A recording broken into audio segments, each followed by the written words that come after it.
నమస్తే, welcome to దుతా media. నేను పవన్. ఉత్తరప్రదేశ్లోని మహోబాలో పబ్జి ఆన్లైన్ గేమ్లో ఏర్పడిన పరిచయం ప్రేమగా మారి ఓ వివాహిత భర్తను బెదిరించిన సంచలన ఘటన జరిగింది.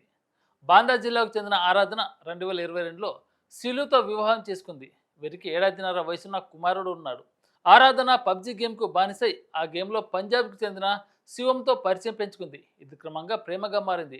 ఆరాధన తన భర్త తనను వేధిస్తున్నాడని శివంతో చెప్పడంతో శివం లుధియానా నుంచి 1000 కిలోమీటర్లు ప్రయాణించి మహోబాలోని ఆమె ఇంటికి చేరుకున్నాడు. అతని ఆకస్మిక రాకతో శీలు అతని కుటుంబ సభ్యులు షాక్ అయ్యారు. ఈ క్రమంలో గొడవ జరిగి ఆరాధన తన భర్తను మీరట్ మర్డర్ తరహాలో 55 ముక్కలుగా నరికి డ్రమ్లో వేస్తానని బెదిరించింది. భయపడిన శీలు పోలీసులకు ఫిర్యాదు చేయగా శివంను సెక్షన్ 151 కింద అదుపులోకి తీసుకొని కోర్టులో హాజరుపరిచారు. ఆరాధన పోలీస్ స్టేషన్కు వెళ్లి శీలు తాగుబోతనే తనను వేధిస్తున్నారని ఆరోపించి శివంతోనే జీవించాలని పట్టుబడింది. ఈ ఘటన స్థానికంగా తీవ్ర చర్చనీయాంశమైంది. పోలీసులు దర్యాప్తు కొనసాగిస్తున్నారు.